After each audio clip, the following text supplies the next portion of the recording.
Ekonomia shqiptare ndodhet në fazën e rimëkëmbjes nga kriza e pandemisë dhe e tërmetit. Megjithatë, kjo fazë shoqërohet me rrisje të shtuara kryesisht për shkak të rritjes së nivelit të borxhit publik dhe kryesisht të atij në valutë huaj. Për të folur rreth këtyre çështjeve kemi të ftuar në monitor Breif Insight zotin Nemethy, ekspert me përvojë të gjatë i tregjeve financiare. Mr. Nemethy, it's a great pleasure to have you as a guest here in Monitor. My pleasure. Thank you for having me. How do you evaluate the macroeconomic situation of Albania at this stage, and which are the main risks for this rising level of debt, and especially foreign currency debt? Well, there may be some legitimate reasons for another debt issue, such as a major earthquake in 2019. You've had a pandemic.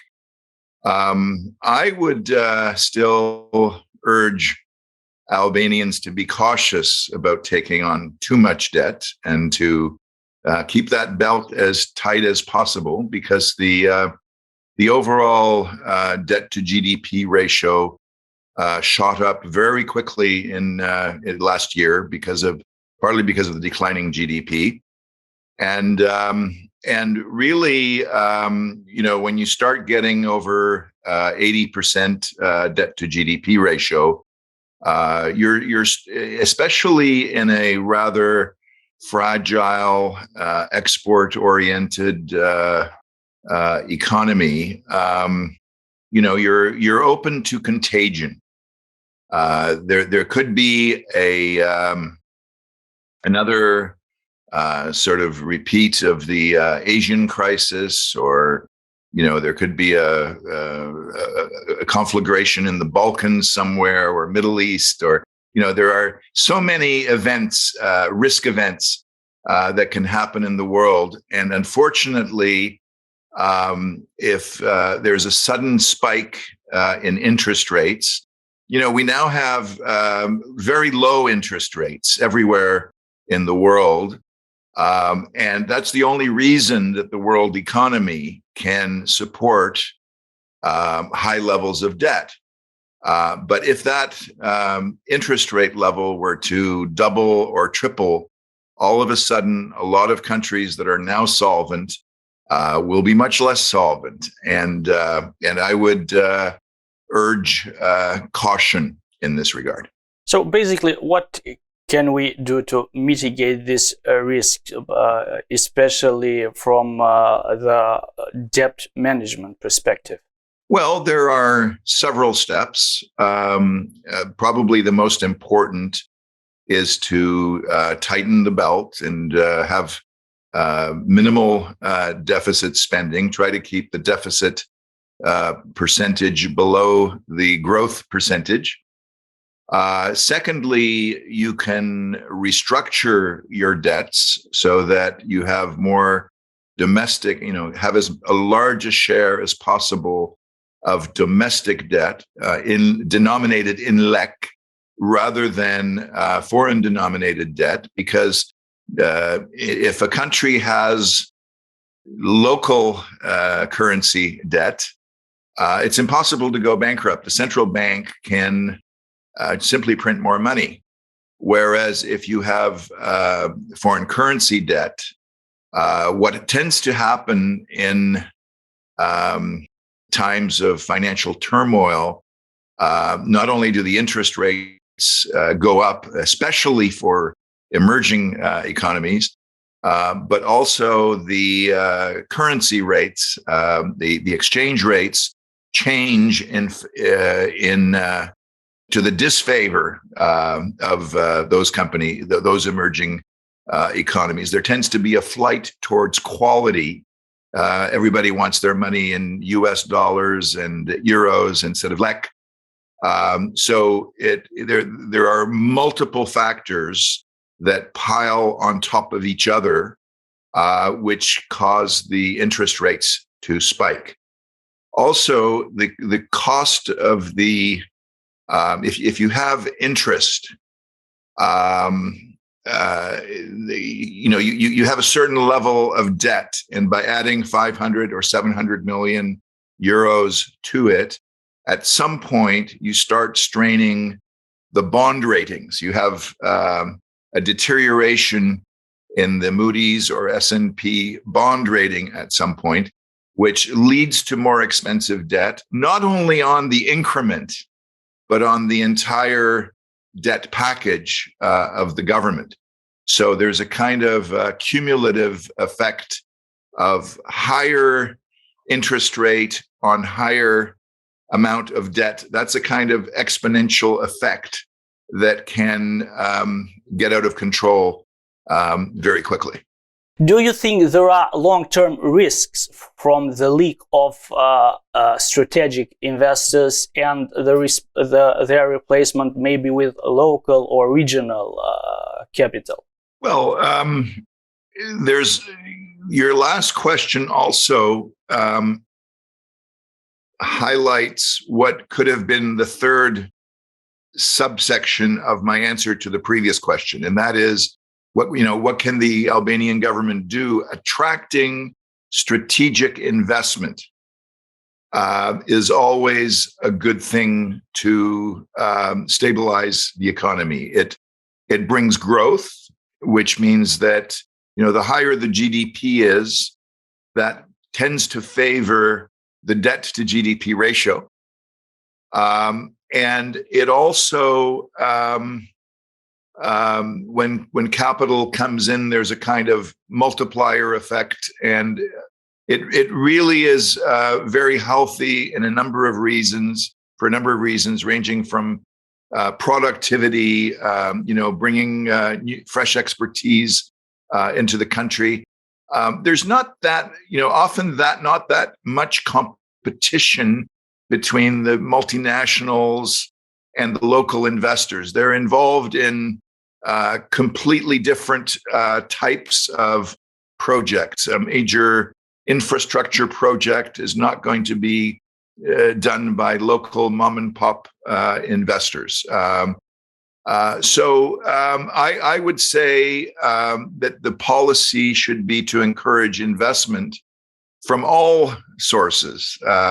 There's a place for domestic investment. There's a place for foreign investment, and the portfolio investment tends to move very quickly. When a strategic investor buys a company or builds an infrastructure, that's long-term capital that you can't just remove a port or an airport or something like that from the country. It's there and giving long-term benefit.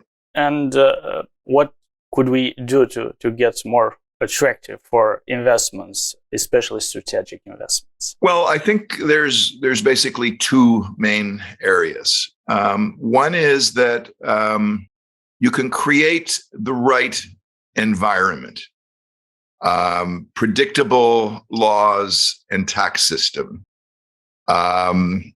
a government and an environment that is transparent, well-run tenders, healthy macro trends, then investors will tend to come on board. You might say that if investors withdraw, that's a little bit like the canary in the mine shaft. That's a bit of a danger signal. And sure, you've had a pandemic, and there's legitimate reasons for that withdrawal as well.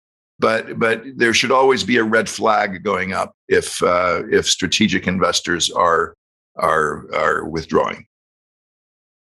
I'm sorry. The second part to your question is, it's possible for governments to package either investment projects or sales. You can sell a company or a project into the international community, and as long as that's a well-organized, transparent, competitive process, the international investment community will typically react well to those, particularly where the environment is strong, the transparency, the macro growth, etc. could Albania adopt some kind of diaspora bond? Would it be effective by your point of view? Well, the word diaspora sounds a lot like dispersion. Your Albanians are dispersed to some degree throughout the world. I guess higher concentration in Italy. But the most successful programs have been India and Israel. And within that, they've probably received the most money from US sources. A very affluent diaspora for these two countries in the US. I don't think that I would ask the question, how affluent is that? How affluent and large is that Albanian diaspora? My sense is that raising money in the United States is a very complex matter. It requires Securities Exchange Commission registrations and a lot of bureaucracy. The cost benefit is probably not going to be there for Albania. But I hope I'm wrong. I would be very careful about it. I think that the economies of scale are probably not there. The major risk, the major threat today for the economic recovery seems to be the inflation rates. Do you see this as a major risk for the Albanian economy, even considering the implications in the near future regarding the interest rates, but maybe even the exchange rates, because as you know, Albania is a country with an important trade deficit? I do see inflation as a risk, precisely because it may impact on interest rates. So today we have a really crazy situation where you have inflation rates in the US, for example, of 4 or 5% official, and a 10-year bond rate that is around 1.5%. So who in their right mind wants to tie up money for 10 years and lose purchasing power? Well, the answer is because investors think that within a year or two that inflation is going to settle down and they're going to go back to positive returns or yields. But in my opinion, that inflation rate is not going to settle down. It's becoming baked into the system.